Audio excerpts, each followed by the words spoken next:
Hello everybody and welcome back to another episode of the Fully Charged Gardener. Thank you very much for tuning in again. I really do appreciate it. So today we are going to be looking at the Stihl HLA 65 hedge trimmer.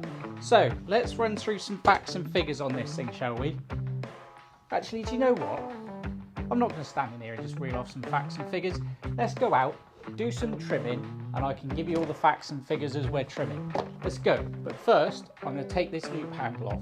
It does come with a loop handle, but I always take it off. The other thing I'm just going to show you before we head out that they come with is one of these straps. I never ever use a strap, so let's go out and trim some bushes.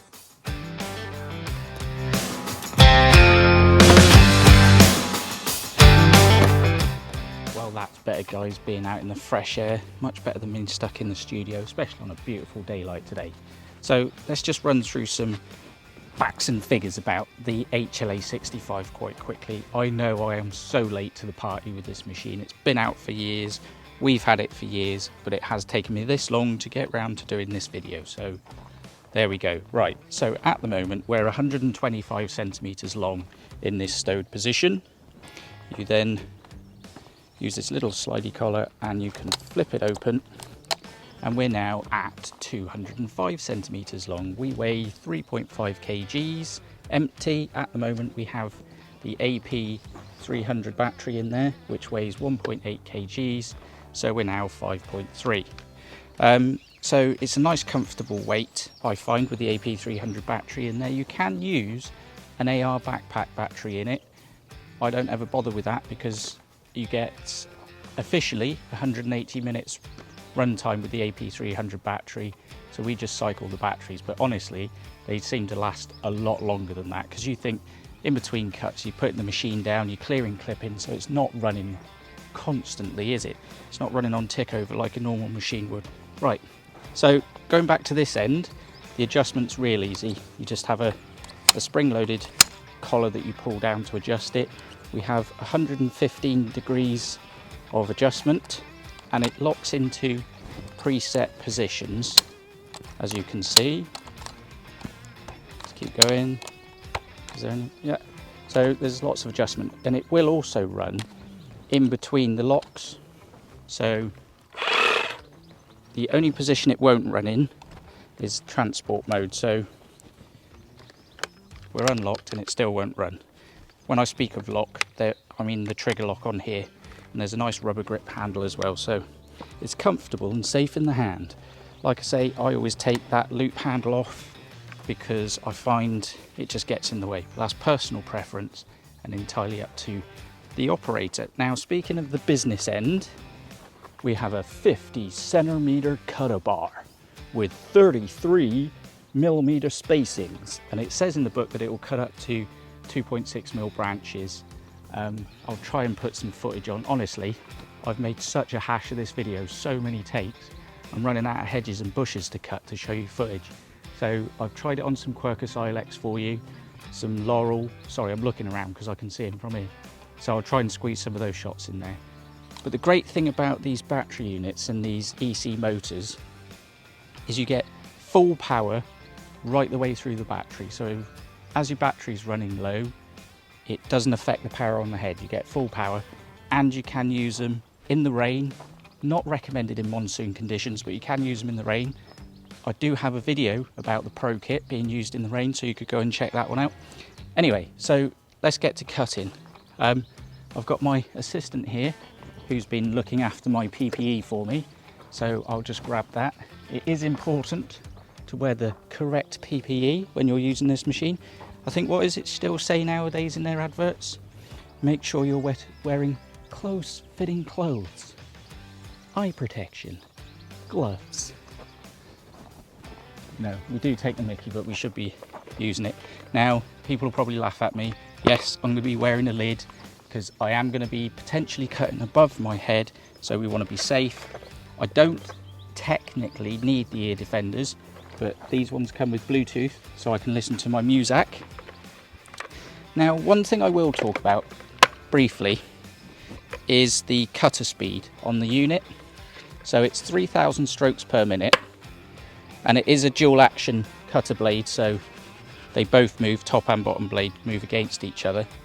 And people get really wrapped up about cutter speed. And it is important, but it's also as important to have quality blades that are kept sharp, kept clean, and good technique. Now, one of the reasons why some people seem to want to have faster cutter speeds is because they are flinging that machine around, and it's just a false economy and a waste of energy. Just slow, steady strokes, and then you're not going to have to be making 5 or 6 passes over the hedge.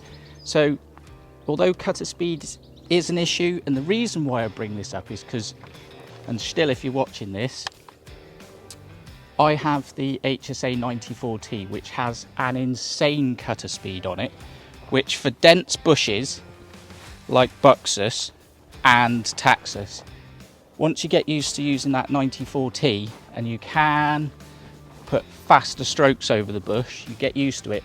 When you switch, so if Stihl's watching, if you could put the HSA 94T head on a shaft like this, that would be amazing. I don't care if it affects battery life, I'll just buy more batteries, because that cutter speed is awesome. You should just fly through the hedges, regardless of your technique.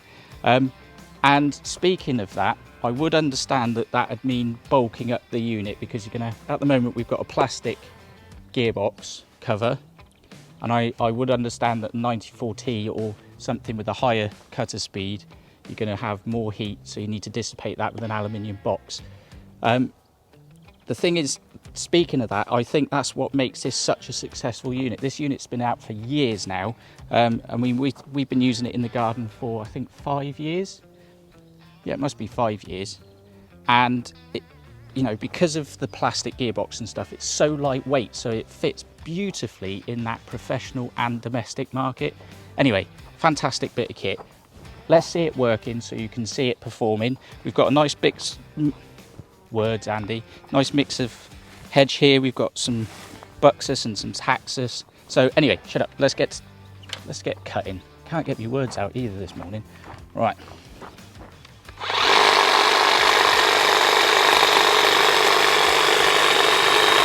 And what I'm just demonstrating here is we have a tip protector as well. So as I crash into my assistant, I'm not going to damage the tips of my blades.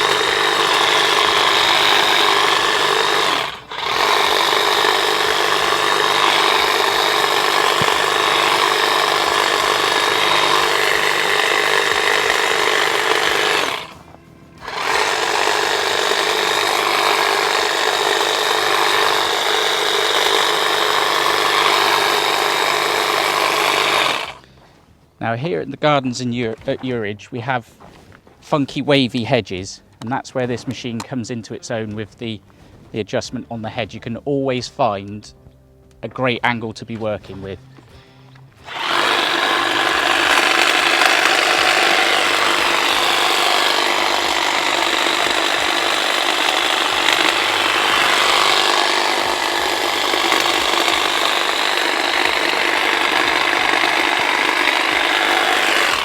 And as you can see, it's given a beautiful cut.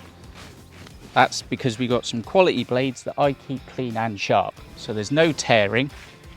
And we all know, well, anybody who knows Taxus, it's pretty unforgiving. If you've got dull blades, it will tear.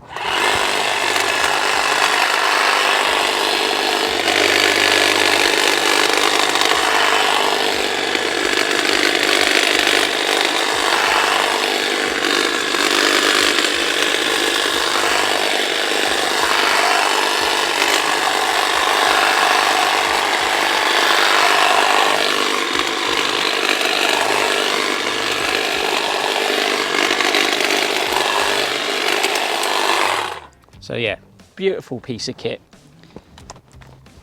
It's one of those that instantly gets a fully charged rating from me.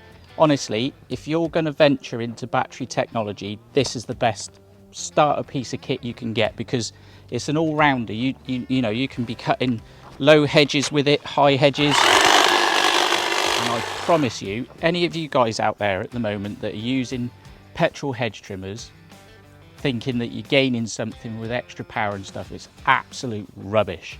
The battery stuff is fantastic. You just need to get one and try it, honestly.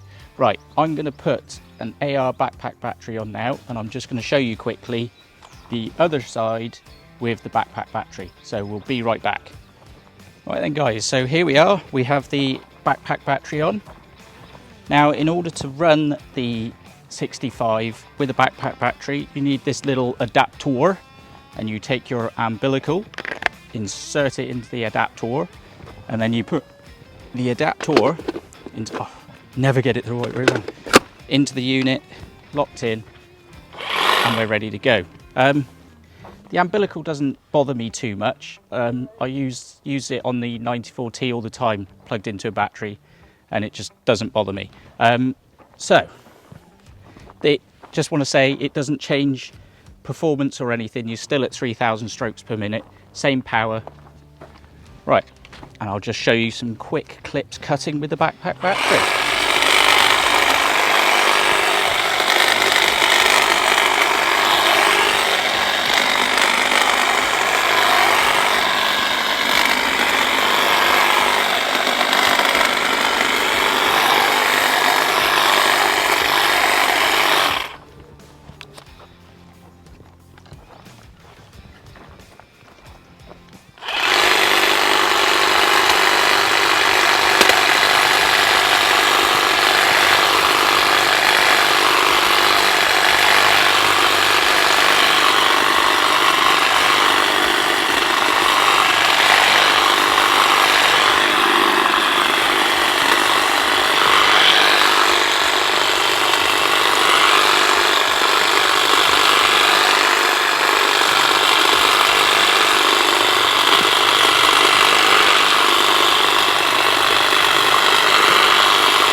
So you're not having to move slowly with the unit. You know, 3,000 cuts per minute is doing the job. It's all about the right technique. I mean, I'll just show you, I'll just do a demonstration of some of the people use it, and they're moving like this. You don't need to be making 3 or 4 passes each time. Just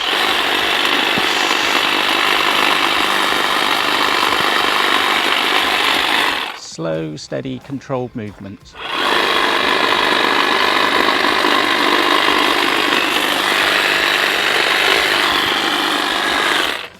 Now then, I'm not going to do much more cutting with this unit. Like I say, I'll try and insert some clips of it trimming thicker branches on the quercus and the laurel. There will be more hedge trimmer videos coming up in future episodes of the Fully Charged Gardener, so be sure to tune in for those. Anyway guys, that is the HLA 65. Absolutely fantastic piece of kit. It's been out for years and it stood the test of time. It is our go-to machine for all our topiary and hedges here. Well, the taller ones anyway. And speaking of taller ones, I'm going to be making another video on this machine's bigger brother, bigger sister, whatever you want to call it. The HLA 85, which is the telescopic version. So anyway, I'm sure you are all fed up of listening to me ramble on. So I'm off to enjoy the rest of my Saturday. Thank you very much for tuning in again, guys. I really do appreciate it, and I'll see you in the next one. From us, cheers.